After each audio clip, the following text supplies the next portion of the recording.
Episode की start होती है और एपिसोड की स्टार्ट में हमें बताया जाता है कि दुनिया के सबसे ज़्यादा पावरफुल कल्टीवेटर का जन्म हो चुका है, जिसके बाद हमें बताया जाता है कि उसने एक ह्यूमन होने के बाद भी पूरे हेवन को डोमिनेट कर दिया और वर्ल्ड का सबसे ज़्यादा स्ट्रॉन्गेस्ट गॉड बन गया। जिसके बाद उसकी पावर इतनी ज़्यादा बढ़ गई कि उसने एक सेक्ट का निर्माण किया जिसका नाम था पियरलेस सेक्ट, और ये इस टाइम का सबसे ज़्यादा पावरफुल सेक्ट हुआ करता था क्योंकि जो इस सेक्ट का लीडर था वो वर्ल्ड का सबसे स्ट्रॉन्गेस्ट गॉड था और उसके सामने टिकने की हिम्मत किसी की भी नहीं थी। सभी लोग उसके बारे में जानते थे और उसका सम्मान किया करते थे, लेकिन उसके बारे में काफी सारी अफवाहें भी थी जो ये कहती थी कि उसने अपनी लाइफ टाइम में एक ऐसे स्टोन को भी बनाया था जिसकी पावर इतनी ज्यादा थी कि वो अपने यूजर को यहाँ पर एक गॉड की पावर दे देता था और यहाँ पर उसकी पावर को एक ही जना यूज कर सकता था जो कि वो खुद था, क्योंकि उसके एंड के साथ ही वो जो स्टोन था वो भी पूरी तरीके से खत्म हो गया। उसने पूरी तरीके से वर्क करना बंद कर दिया और उसकी मृत्यु के बारे में किसी को भी नहीं पता चला क्योंकि वो अचानक से एक दिन गायब हो गया था, जिसके बाद उसके बारे में किसी को भी नहीं पता चला। यहाँ तक कि जो 9 सेक्ट यहाँ पर मौजूद थे उनको भी इसके बारे में कुछ नहीं पता था। जिसके बाद हमें बताया जाता है कि अब यहाँ पर 900 साल बीत चुके हैं और उसके बारे में अब यहाँ पर काफी कम ही लोग जानते हैं और उसकी मौत के राज के बारे में अभी भी किसी को नहीं पता चला है। जो पियरलेस सेक्ट है वो काफी ज्यादा कमजोर हो चुका है, अब उसके पास इतनी भी पावर नहीं कि वो अपने सेक्ट को आगे चला सके। जिसके बाद हमें पियरलेस सेक्ट का सीन दिखाया जाता है जहाँ पर हम देख पाते हैं कि एक डिसाइपल यहाँ पर चिल्ला चिल्ला कर कह रहा होता है कि जो भी यहाँ पर एकेडमी का आउटर डिसाइपल बनना चाहता है वो यहाँ पर एग्जाम देने के लिए आज आ सकता है। जिसके बाद हमें एकेडमी के एल्डर को दिखाया जाता है जो कि कह रहे होते हैं कि आप सभी को यहाँ पर आकर इस व्हील पे हाथ लगाना है, अगर ये व्हील ग्रो करेगी तो हम आपको अपनी ही सेक्ट का आउटर डिसाइपल बना लेंगे और आप पियरलेस सेक्ट के आउटर डिसाइपल बन जाएंगे। अगर आपको इनर डिसाइपल या फिर कुछ और बनना है तो आपको किसी और से परमिशन लेनी होगी। जिसके बाद हमें यहाँ पर हमारी स्टोरी के मेन कैरेक्टर को दिखाया जाता है जिसका नाम जियान है और हम देख पाते ये कहने लगता है कि आखिरकार मेरा रिबर्थ हो ही गया और आखिरकार मैं अपने पोते की ही बॉडी में रिबर्थ हुआ हूँ। और ये कहने लगता है कि लेकिन इस बार मैं किसी को नहीं छोड़ूंगा, इस बार मैं वापस से हेवन को डोमिनेट करूंगा और सभी को दिखा दूंगा कि मेरे अंदर कितना ज्यादा पोटेंशियल था। जिसके बाद हमें बताया जाता है और हम देख पाते हैं कि वो हमें आगे बता रहा होता है कि उन 36 गॉड जिन्होंने मुझे मारा था मैं उन सभी को दिखा दूंगा वापस से कि मैं वापस आ चुका हूँ, लेकिन इस बार मैं सबके सामने ऐसे ही नहीं आऊंगा, इस बार मेरी पावर काफी ज्यादा होंगी। जिसके बाद हमें बताया जाता है कि उन 36 गॉड्स ने मिलकर यहाँ पर जियान को पिछली लाइफ में मार दिया था, उस समय उससे धोखे से मारा गया था। जिसके बाद हम देख पाते हैं जियान कहने लगता है कि अब पियरलेस सेक्ट काफी ज्यादा कमजोर हो चुका है, पहले मुझे यहाँ पर इस पियरलेस सेक्ट को ऊपर उठाना होगा और इसकी शुरुआत मुझे आज से ही करनी होगी। जिसके बाद हम देख पाते हैं वो कहने लगता है कि वो दिन दूर नहीं है जिस दिन मैं इस वर्ल्ड को वापस से दिखा दूंगा कि मैं वही स्ट्रॉन्गेस्ट गॉड हूँ जिसको यहाँ पर इन सभी ने धोखे से मारा था। हम देख पाते हैं कि जो जियान होता है वो इस तरफ आ रहा होता है, उसको देखकर यहाँ पर कुछ लोग कहने लगते हैं कि क्या वो बेवकूफ इंसान भी इसी तरफ आ रहा है कंपटीशन में पार्टिसिपेट करने के लिए। तभी हम सेक्ट एल्डर को देख पाते हैं और हमें पता चलता है इनका नाम लू है। जो एल्डर लू होते हैं वो कहने लगते हैं कि जल्दी जल्दी अपना कॉम्पिटिशन कंप्लीट करो। हम देख पाते हैं तभी जो यहाँ पर जियान होता है उसकी आंखें ग्लो करने लगती है और जियान की आंखें एक अलग तरीके से ग्लो करने लगती है और हम देखते हैं जियान आगे बढ़ने लगता है और कहता है कि मैं इस कंपटीशन को आसानी से जीत सकता हूं। हम देखते हैं वो यहाँ पर अपनी पावर को जनरेट कर लेता है और हम देख पाते हैं वो यहाँ पर सेक्ट एल्डर को बिल्कुल भी रिस्पेक्ट नहीं देता और उनको बिना रिस्पेक्ट दिए आगे बढ़ जाता है। जिसके बाद हम देख पाते हैं जो जियान होता है वो यहाँ पर पियरलेस पिलर को हाथ लगा देता है, जिससे हम देख पाते हैं कि चारों तरफ एक बहुत ज्यादा तगड़ी एनर्जी जनरेट होने लगती है। जिसके बाद हम देखते हैं उस स्टोन के अंदर काफी कुछ गड़बड़ होने लगती है। जिसके बाद जो पियरलेस पिलर था वो यहाँ पर टूट जाता है बुरी तरीके से। हम देख पाते हैं सारे लोग कहने लगते हैं कि पियरलेस स्टोन कैसे टूट सकता है, और गाइस ये वो वाला पियरलेस स्टोन नहीं है, ये एक पियरलेस पिलर है जिसे यहाँ पर उसी गॉड ने बनाया था। हम देख पाते हैं कि जो यहाँ पर जियान बोलने लगता है कि अब मुझे अपनी पावर को रिकवर करना होगा क्योंकि अभी मेरी पावर काफी ज्यादा कमजोर है। जिसके बाद वो कहता है कि मैं जल्द ही अपनी पूरी पावर के साथ लौटूंगा। हम देख पाते हैं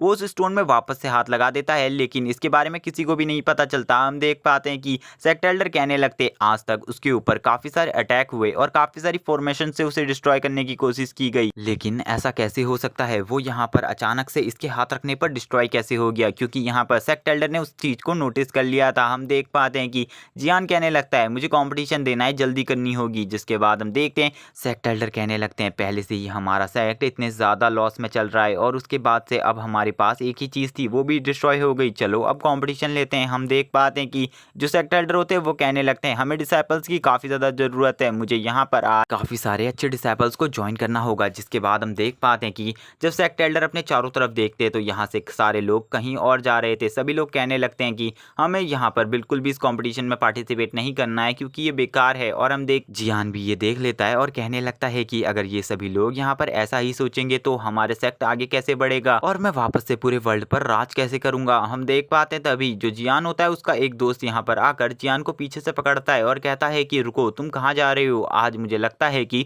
तुम खतरे में हो। जिसके बाद हमें पता चलता है कि ये इस पूरे वर्ल्ड में जियान का इकलौता दोस्त है और हमें इसके बारे में बताया जाता है और हमें बताया जाता है कि इसका नाम चेन है और जो इसकी मार्शल स्पिरिट है वो यहाँ पर थंडर गॉड की है। और इतनी अच्छी इस मार्शल स्पिरिट होने के बाद भी इसकी कल्टीवेशन बेस काफी ज्यादा लो है क्योंकि ये यहाँ पर स्पिरिट एनर्जी के लेवल 2 पर है। जिसके बाद हम देख पाते जियान कहने लगता है कि मैं यहाँ पर कंपटीशन देने के लिए आया हूँ, मुझे लगता है तुम भी आज यहाँ पर कंपटीशन के लिए ही आए हो। तभी हम देखते हैं जो जियान होता है वो कहने लगता है कि हम दोनों ही यहाँ पर बचे हैं, क्या हमको ऐसे ही इस एकेडमी में ज्वाइन होने नहीं दिया जा सकता क्योंकि अब यहाँ पर और भी कोई भी स्टूडेंट नहीं बचा है। लेकिन हम देख पाते हैं जो यहाँ पर मास्टर होते हैं वो उसकी बात सुन लेते हैं और कहते हैं कि क्या तुम बेवकूफ़ हो, तुम कंपटीशन क्यों नहीं देना चाहते, शांति से कंपटीशन दो क्योंकि वैसे भी हमें काबिल स्टूडेंट्स की ज़रूरत है, तुम्हारे जैसे स्टूडेंट्स की यहाँ पर कोई भी ज़रूरत नहीं है। अगर तुम यहाँ पर कंपटीशन नहीं देना चाहते तो यहाँ से जा सकते हो। और हम देख पाते हैं कि जो मास्टर थे वो यहाँ पर जियान को बिल्कुल भी पसंद नहीं करते थे। जिसके बाद हम देख पाते हैं कि वो दोनों ही यहाँ पर अपने टेस्ट को क्लेरिफाई कर लेते हैं। जिसके बाद हम देखते हैं मास्टर वहाँ से जाने लगते हैं और जाते हुए कहते हैं कि अगर तुम्हें यहाँ पर हमारा आउटर डिसेबल पूरी तरीके से बनना है तो तुम्हें यहाँ पर हमारे गॉड्स की परमिशन लेनी होगी और उसको लेने के लिए तुम यहाँ से जा सकते हो। हम देख पाते हैं कि जो मास्टर होते हैं वो कहने लगते हैं आखिरकार इसने इस टेस्ट को पास कैसे कर लिया, मुझे नहीं लगा था ये टेस्ट पास कर पाएगा। जिसके बाद हमें दिखाया जाता है एक रूम का सीन जहाँ पर हम देखते हैं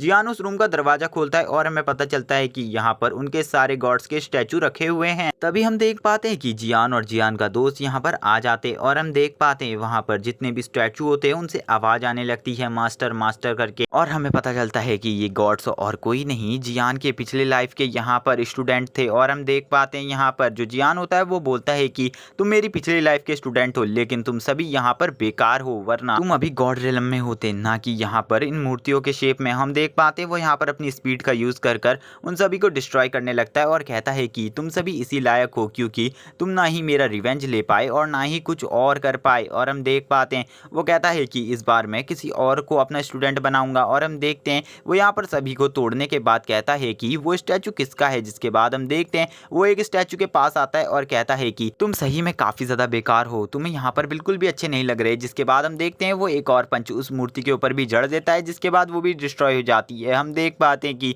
जो यहाँ पर जियान का दोस्त चेन होता है वो ये सभी चीजें देखकर शॉक होता है। तभी हम यहाँ पर एक चमाचमाती हुई मूर्ति को देख पाते हैं कि उसको देखने के बाद डायरेक्ट जियान बोलता है कि इस मूर्ति को यहाँ पर किसने बनाया है। हम देख पाते हैं वो उस मूर्ति को घूरने लगता है और कहता है कि तुम तो यहाँ पर पिछली वाली मूर्ति से भी ज्यादा बेकार लग रहे हो, तुम्हारे साथ क्या किया जाना चाहिए। और गाइस मैं बता दूं कि जो ये मूर्तियां हैं इनके अंदर ओल्ड गॉड्स की स्पिरिट रखी हुई है। हम देख पाते हैं जो यहाँ पर जियान का दोस्त होता है वो कुछ भी नहीं संभल पाता। जिसके बाद हम देखते हैं जो मास्टर होते हैं वो यहाँ पर आ जाते हैं और कहने लगते हैं कि मुझे पता है कि जियान इस टेस्ट को कभी पास नहीं कर पाएगा। तभी दूसरा स्टूडेंट बोलता है कि मास्टर आप राइट हैं। जिसके बाद हम देखते हैं जैसे ही मास्टर और स्टूडेंट यहाँ पर पहुंचते हैं यहाँ पर इस रूम का ऐसा हाल देखकर वो शॉक हो जाते हैं। जिसके बाद हम देखते हैं जो यहाँ पर जियान होता है वो बोलता है कि अब तुम एक्सेप्ट करोगे क्योंकि तुमने ही मुझे ये सब करने के लिए मजबूर किया है। जिसके बाद हमें जियान बताता है कि मैंने ऐसा कोई भी रूल नहीं रखा था अपने टाइम पे। और हम देख पाते हैं तभी जितने भी स्टैचूज को गॉड के यहाँ पर अभी जियान ने तोड़ा था उसके अंदर में से यहाँ पर सोल बाहर आने लगती है। और हम देख पाते हैं कि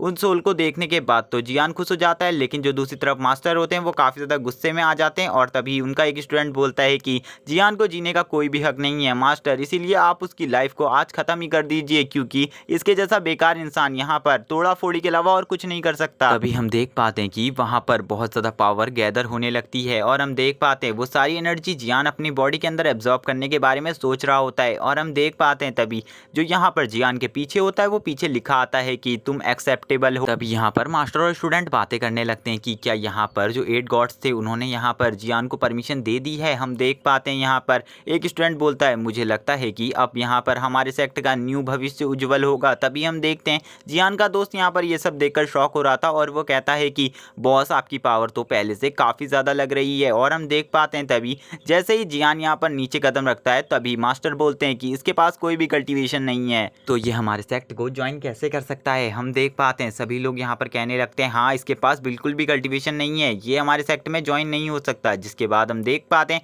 जियान बोलने लगता है कि ऐसा कैसे ही हो सकता है, क्या आप लोग मुझे बता सकते हैं कि आप लोगों को कितने लेवल की कल्टीवेशन चाहिए ताकि मैं यहाँ पर अपनी पावर से अपनी कल्टीवेशन को बढ़ा सकूँ। हम देख पाते हैं यहाँ पर जो मास्टर होते हैं वो कहने लगते हैं कि तुम्हें यहाँ पर स्पिरिट रेलम के 3rd लेवल की कल्टीवेशन चाहिए। लेकिन हम देख पाते हैं कि जो यहाँ पर जियान होता है वो कहने लगता है कि बस आपको स्पिरिट रेलम के 3rd लेवल की ही कल्टीवेशन चाहिए, वो मैं ऐसे ही कर सकता हूँ। हम देख पाते हैं वो बोलता है मैं यहाँ पर 9th रेलम की कल्टीवेशन भी कर सकता हूँ। हम देखते हैं कि उसकी बात सुनकर यहाँ पर मास्टर और उनके डिसाइपल यहाँ पर शांत हो जाते हैं। जिसके बाद हम देखते हैं कि वो सभी यहाँ पर हंसने लगते हैं और कहते हैं तुम हमारे सामने मजाक मत करो, तुम्हें कल्टीवेशन के बारे में कुछ भी नहीं पता है इसीलिए तुम ये सब बोल रहे हो, कल्टीवेशन करना बहुत मुश्किल होता है। जिसके बाद हम देख पाते हैं कि जियान यहाँ पर एक स्माइल देता है। जिसके बाद हम देखते हैं यहाँ पर थंडर स्ट्राइक होने लगती है और हम देखते हैं जो जियान था उसकी पावर काफ़ी ज़्यादा बढ़ने लगती है और जियान अपने मन में कहता है कि तुम्हें अपने एल्डर्स की बात को मानना चाहिए और अपने एल्डर्स की बात पर यहाँ पर क्वेश्चन बिल्कुल भी नहीं उठाना चाहिए। जिसके बाद हम देखते हैं जो यहाँ पर एल्डर होते हैं वो ये सब देखकर शॉक हो जाते हैं और कहते हैं कि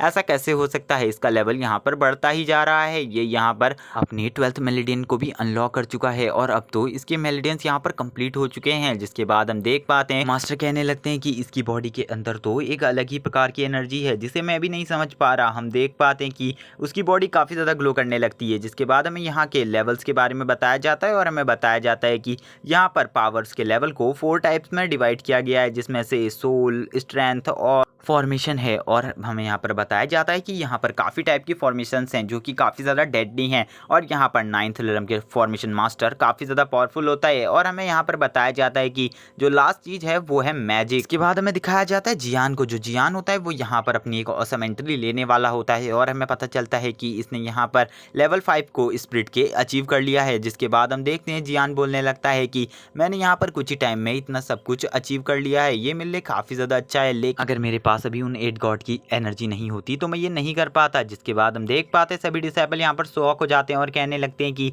ये उसका भाग्य था वरना वो ये नहीं कर पाता। एक डिसाइपल बोलता है कि ऐसा कैसे हो सकता है, ये इतना जल्दी इतना ज़्यादा पावरफुल कैसे हो गया। सभी लोग कहने लगते हैं यहाँ पर ये सब उसका भाग्य था वरना वो बिल्कुल भी नहीं कर पाता। तभी एक डिसाइपल बोलता है कि ऐसा नहीं हो सकता, ये इतना ज़्यादा पावरफुल नहीं हो सकता। हम देख पाते हैं कि जियान यहाँ पर अपने फुल ऑरा के साथ बाहर आ जाता है और हम देख पाते हैं कि उसकी पावर इतनी ज़्यादा थी कि सभी लोग उसकी पावर देखकर शॉक हो जाते हैं क्योंकि वो यहाँ पर स्पिरिट के लेवल 6 पर पहुँच चुका था और धीरे धीरे करके उसका लेवल बढ़ रहा था। उसका दोस्त बोलने लगता है कि बॉस आपका लेवल तो काफ़ी ज़्यादा बढ़ चुका है। हम देख पाते हैं थोड़ी ही देर में उसका लेवल 9 हो जाता है जिसको देखकर मास्टर भी शॉक हो जाते हैं और कहने लगते हैं ऐसा कैसे हो सकता है। हम देख पाते हैं तभी जो यहाँ पर जियान होता है वो बोलता है कि होने को तो कुछ भी हो सकता है लेकिन आप लोगों को देखकर मुझे नहीं लगता कि आप इस सेक्टर को आगे बढ़ा सकते हैं और यहाँ पर आप इन डिसाइपल्स को अच्छे से ट्रेन भी करते होंगे। जिसके बाद हम देखते हैं मास्टर को भी गुस्सा आ जाता है। मास्टर कहने लगते हैं तुम मेरे ऊपर ऐसे आरोप नहीं लगा सकते। मास्टर कहने लगते हैं अगर तुम अभी यहाँ पर शांत नहीं हुए तो मैं तुम्हें अभी के अभी खत्म कर दूंगा। जिसके बाद हम देखते हैं मास्टर कहते हैं मैं तुम्हें एक ऑफर दे रहा हूँ। मास्टर उससे कहते हैं कि मैं यहाँ पर तुम्हें आउटर हॉल का चीफ बना दूंगा मेरी डेथ के बाद। हम देख पाते हैं उनकी ऐसी बात सुनने के बाद तो यहाँ पर उनके सारे डिसाइपल शॉक हो जाते हैं और कहने लगते कि क्या ये यहाँ पर आउटर हॉल चीफ बन जाएगा। और हम देखते हैं तभी यहाँ पर काफ़ी सारे डिसाइपल आ जाते हैं और कहने लगते हैं कि होने वाले आउटर हॉल चीफ को हम ग्रीट करते हैं। हम देख पाते हैं तभी जो लियो होता है वो कहने लगता है कि ये सारे डिसाइपल काफ़ी ज़्यादा बेकार हैं, इनकी पावर लेवल इतना ज़्यादा कम है कि मैं इनको ईजिली डिफीट कर सकता हूँ। हम देखते हैं तभी वो बोलता है कि यहाँ पर आप मास्टर आपका लेवल भी कोई ज़्यादा नहीं है। वो बोलता है कि आप भी अभी यहाँ पर डिवाइन रिलम में ही पहुँचे हैं, इतना ज़्यादा कमज़ोर होने के बाद भी आप यहाँ पर खुद को आउटर हॉल चीफ कैसे कह सकते हैं। इसके बाद हम देख पाते हैं कि वो यहाँ पर मास्टर के ऊपर हंसने लगता है। सभी के सामने वो यहाँ पर मास्टर के ऊपर हंस रहा था जिसको देखने के बाद यहाँ पर उसके डिसाइपल्स को भी गुस्सा आ जाता है और वह कहने लगता है कि मास्टर ये आपकी यहाँ पर ऐसे ही खिल्ली कैसे उड़ा सकता है, आपको इसको यहाँ पर मार देना चाहिए। हम देख पाते वो उससे कहने लगते हैं मास्टर की अभी तुम यहाँ पर इस जगह के आउटर हॉल चीफ बने भी नहीं हो, तुम इसके बाद भी इतने ज़्यादा एरोगेंट हो, मैं तुम्हें आउटर हॉल चीफ बना दूंगा तो तुम कितने ज़्यादा एरोगेंट्स हो जाओगे, तुम्हें यहाँ पर काम के बारे में कुछ भी नहीं पता। तभी हम देखते हैं जियान मास्टर से बोलता है कि क्या आपको यहाँ पर 4 टाइप की टेक्निक्स आती है जो हमारे पूर्वजों के काफी टाइम से चली आ रही हैं। जिसके बाद हम देखते हैं हमें उन चारों टेक्निक्स के बारे में बताया जाता है। पहला था इमॉर्टल स्वॉर्ड टेक्निक, जिसके बाद हमें दूसरी टेक्निक के बारे में बताया जाता है जो कि यहाँ पर फर्नेस मास्टर थी, और तीसरी टेक्निक यहाँ पर मैजिक से रिलेटेड थी, और चौथी यहाँ पर कार्ड से रिलेटेड थी, इमॉर्टल कार्ड से। जिसके बाद हम देख पाते हैं कि वो मास्टर की तरफ बढ़ने लगता है और कहता है कि आपको यहाँ पर जब कुछ भी नहीं पता तो यहाँ पर आपको एल्डर किसने बना दिया। जिसके बाद हम देख सकते हैं कि वो यहाँ पर इतनी स्पीड में मास्टर की तरफ दौड़ रहा था, ऐसा लग रहा था कि वो यहाँ पर मास्टर को मारने के लिए जा रहा है। जिसके बाद हम देखते हैं मास्टर उससे कहते हैं तुम्हें यहाँ पर काम के बारे में कुछ भी नहीं पता, इसके बाद भी तुम इतना ज़्यादा बोल रहे हो, तुम्हारी इतनी हिम्मत कैसे हुई। जिसके बाद ये एपिसोड यहीं पर एंड हो जाता है। कमेंट करके जरूर बताना कि मैं इस सीरीज को कंटिन्यू करूँ या फिर नहीं। एक्सप्लेनेशन पसंद आई हो तो चैनल को सब्सक्राइब कर देना, वीडियो को लाइक कर देना और कमेंट करके जरूर बताना आपको ये वीडियो कैसी लगी। Okay bye guys.